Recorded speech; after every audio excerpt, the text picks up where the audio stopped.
Hello YouTubers. Well, once again, here we are with this. So I've got the crankshaft here, I've got my 4 con rods there, and they've got their new bushes. Hope you can see that. And then we've got the new bearings here. So these bearings go into here and then onto these journals. And we go from there. So I'll turn you back on when we're done.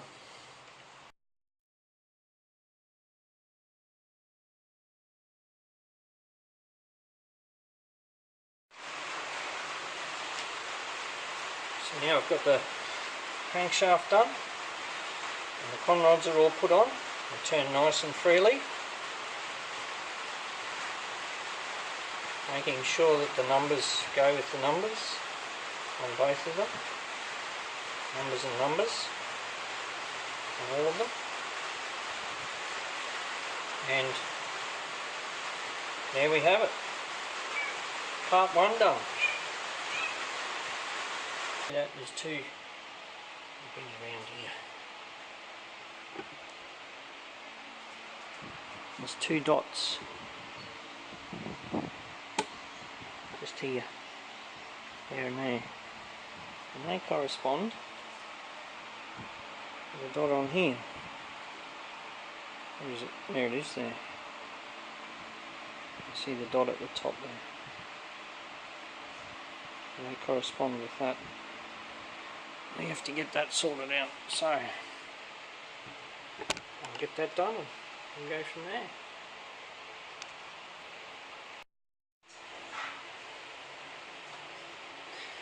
So now it's come time to put it together.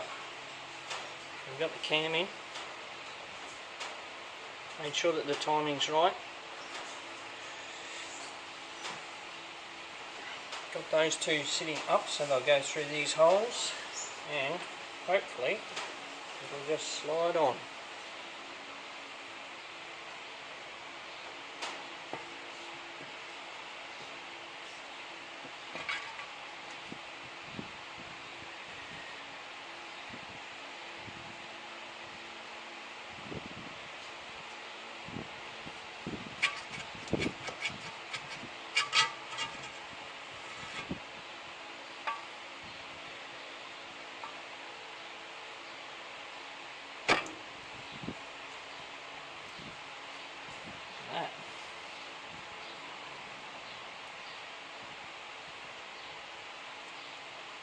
It's in.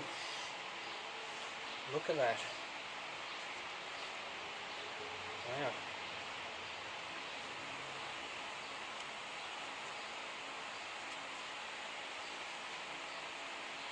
It's in. Okay. Time to do some bolts up.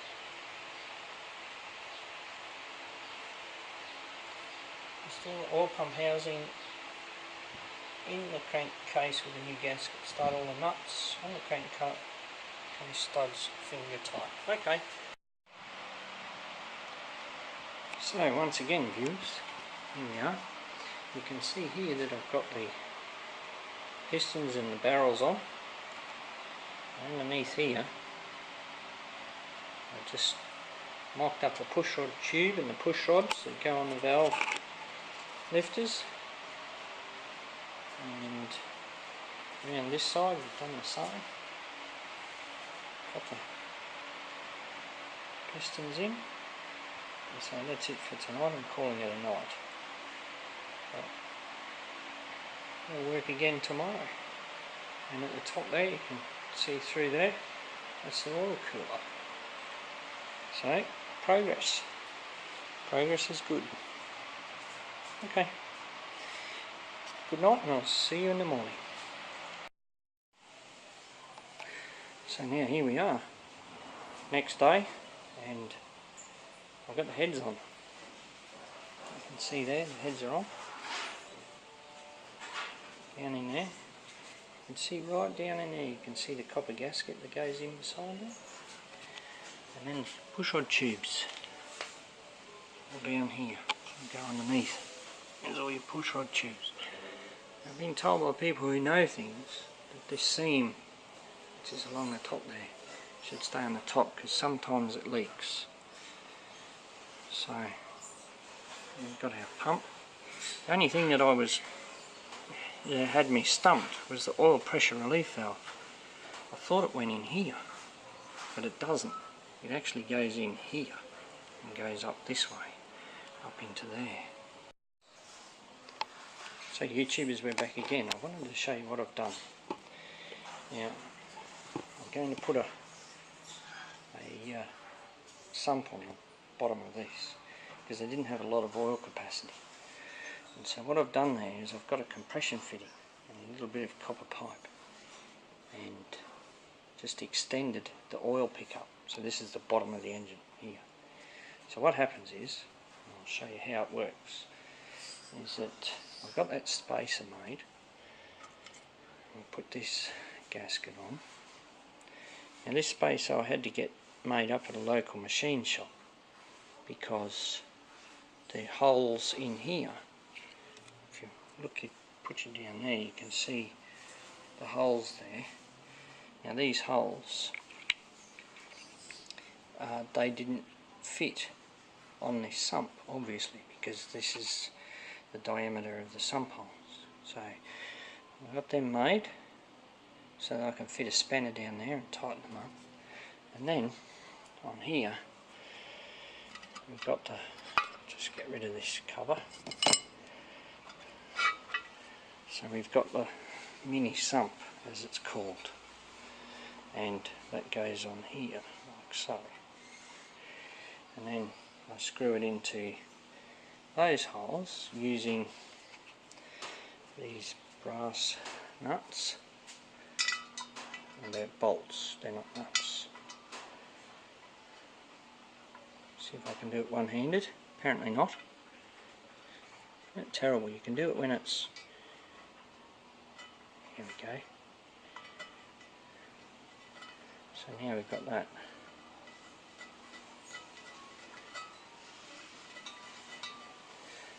Like so, and that, they fit in there, and those 6 go there. And then on the top we have this cover. And the cover sits on top here, like so. And then I have 8 bolts that go into there. So I'll put them, oh here they are over here. So these are all stainless ones, and they sit in here. And they hook that down. And then of course there's a bung plug for there. Here's my bung plug and my copper washer. It sits in here.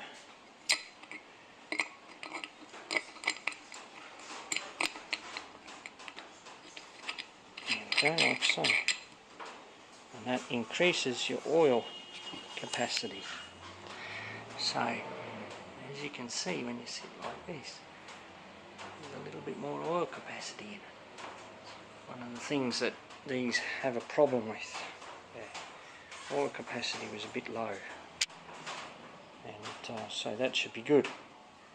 And I'm not too worried about the oil slopping around and not being picked up or cavitating inside the sump here, because the oil level, I'll try and get this back up, here we go, put this back over here. So the oil level, think of the motor as the other way round, and here's your dipstick here. So if we pull the dipstick out, you can see where, there we go.